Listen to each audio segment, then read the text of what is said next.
السلام علیکم ورحمۃ اللہ وبرکاتہ۔ درود پاک پڑھیے صلی اللہ علیہ نبی الامی علیہ الصلوۃ والسلام علیک یا رسول اللہ صلی اللہ تعالی علیہ وسلم۔ حضرات، ہم سنتے بھی ہیں اور دیکھتے بھی ہیں کہ لوگوں پر کوئی کہتا ہے کہ اس نے جادو کرا دیا، کوئی کہتا ہے اس نے جادو کرا دیا یا اس شخص کے اوپر ہو گیا۔ یہ سننے میں بھی آتی ہے بات، دیکھا بھی جاتا ہے۔ آؤ عزیزان ملت اسلامیہ، اسی کے تعلق سے میں بتانا چاہتا ہوں کہ ہمارے آقا کریم صلی اللہ تعالی علیہ وسلم کے اوپر بھی جادو کیا گیا۔ جب میرے آقا کریم صلی اللہ تعالی علیہ وسلم کے اوپر جادو کیا گیا بالوں کی وجہ سے، تو اللہ تبارک تعالیٰ نے قرآن مقدس میں سورہ فلق اور سورہ ناس کو نازل فرما دیا۔ اس جادو کا ہمیں توڑ بھی مل گیا اس قرآن مقدس سے کہ میرے آقا کریم صلی اللہ تعالی علیہ وسلم نے فرمایا کہ اے علی، فلاں جگہ چلے جاؤ، وہاں پر پتھر ہے، پتھر کے نیچے بال ہے، اور سورہ فلق اور سورہ ناس یہ دونوں سورتیں پڑھنا۔ 11 گٹھائیں اس بال کے اندر لگی ہوئی ہیں، اور میرے آقا کریم صلی اللہ تعالی علیہ وسلم اس جادو کا اثر اپنے جسم اقدس پر محسوس بھی کیا کرتے تھے۔ میرے آقا کریم صلی اللہ تعالی علیہ وسلم نے وہاں بھیجا، بھیجنے کے بعد جب دیکھا کہ واقعی وہاں پر وہ چیز ہے، بال موجود تھا، میرے آقا کریم صلی اللہ تعالی علیہ وسلم نے ارشاد فرمایا، اس دونوں صورتوں میں 11 آیتیں ہیں، ایک آیت پڑھتے رہنا، گٹھا کھولتے رہنا۔ حضرت علی رضی اللہ تعالیٰ عنہ وہاں پر پہنچنے کے بعد انہوں نے یہی کیا، اس کو پڑھتے رہے، ایک آیت کو پڑھتے رہے، ایک گٹھا کھولتے رہے۔ جب وہ ساری گٹھائیں کھل گئیں، یعنی 11 کی 11 گٹھائیں جب کھل گئیں، تو میرے آقا کریم صلی اللہ تعالی علیہ وسلم نے اپنے اوپر سکون پایا۔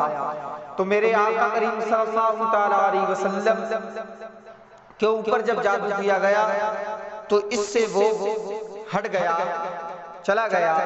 تو ہمیں اس سے معلوم اور پتہ چلتا ہے کہ ان دونوں صورتوں سے ہمیں یہ عمل کرنا چاہیے کہ اگر کسی کے اوپر جادو ٹونا کچھ ہے تو یہ صورتیں پڑھ کر دم کرنا چاہیے، انشاءاللہ تعالی وہ شفا پا جائے گا۔ اور حضرت عائشہ صدیقہ رضی اللہ تعالی عنہ فرماتی ہیں کہ میرے آقا کریم صلی اللہ تعالی علیہ وسلم ہر رات میں یہی عمل کیا کرتے تھے، یعنی چارپائی پر لیٹ جاتے تھے، اور لیٹ جانے کے بعد انسان چت لیٹ جاؤ، اور لیٹ جانے کے بعد پھر یہ تینوں صورتیں یعنی سورہ اخلاص یعنی قل اللہ شریف، قل اعوذ برب الفلق، قل اعوذ برب الناس، یہ پڑھو، پڑھنے کے بعد ہاتھوں پر پھونکو اور پورے جسم پر ملو۔ آپ کا جہاں جہاں ہاتھ پہنچ جائے وہاں تک پہنچاؤ، آپ اس جادو ٹونے سے محفوظ رہیں گے، آپ کے اوپر کوئی اثر نہیں ہو پائے گا، اور اثر ہوگا تو انشاءاللہ وہ ختم ہو جائے گا۔ حضرت عائشہ صدیقہ رضی اللہ تعالیٰ عنہ فرماتی ہیں کہ جب میرے آقا کریم صلی اللہ تعالیٰ علیہ وسلم کی طبیعت علیل ہو گئی تو میں پھر اس عمل کو کر کے میرے آقا کریم صلی اللہ تعالیٰ علیہ وسلم کے جسم اقدس پر ہاتھ پھیرا کرتی تھی۔ عزیزان ملت اسلامیہ، یہ تو ہوا پہلا عمل۔ اب میں آپ کو دوسرا عمل اور بتاتا ہوں، یعنی آپ کے اوپر کوئی جادو ٹونا کچھ ہے آپ کے اوپر، اور آپ پہلی بات تو جب اپنے بستر پر پہنچیں تو قبلے کی طرف منہ کریں، کرنے کے بعد اتل کرسی پڑھیں، ایک مرتبہ آپ نے پڑھی، آپ قبلے کی طرف ہو گئے ہونے کے بعد آپ نے اب پہلی مرتبہ اتل کرسی پڑھی، سامنے کو پھونکا، اس کے بعد آپ نے دوسری مرتبہ پڑھی، پڑھنے کے بعد پیچھے کو کر کے پھونکا۔ آپ کا سینہ قبلے کی طرف سے نہیں گھومنا چاہیے۔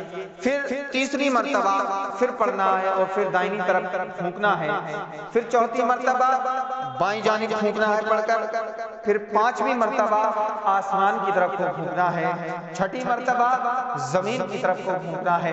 عزیزان ملت اسلامیہ، آپ نے سب طرف کو پھونک دیا، اوپر نیچے دائیں بائیں سامنے پیچھے سب میں پھونک دیا۔ اللہ تبارک تعالیٰ اس سورت کی برکت سے آپ کی حفاظت ایک فرشتے سے کروائے گا، یعنی آپ یہ سورتیں پڑھیں گے تو آپ کے اوپر نہ کوئی اثر ہو سکتا ہے اور فرشتہ بھی آپ کی حفاظت کرتا رہے گا، پوری رات آپ کی حفاظت کرے گا، آپ کو کوئی تکلیف نہیں پہنچا سکتی کوئی آفت بلا۔ تو عزیزان ملت اسلامیہ، ان باتوں کا خیال رکھنا چاہیے اور ہمیں یقین رکھنا چاہیے کہ اللہ رب العزت نے جو قرآن مقدس میں آیت بھیجی ہیں، ہمارے آقا کریم صلی اللہ علیہ وسلم کے اوپر یہ قرآن مقدس نازل فرمایا، اس قرآن مقدس میں یہ آیتیں ہیں۔ تو میرے دوستو، اپنے آپ کو سیرت مصطفیٰ میں ڈھالو اور قرآن پر عمل کرتے رہو، انشاءاللہ آپ ہر تکلیف سے، ہر بلا آفت سے دور رہیں گے۔ بس یہی آج کا پیغام تھا۔ اللہ تبارک تعالی ہم سب کو امن و سکون میں عطا فرمائے۔ السلام علیکم۔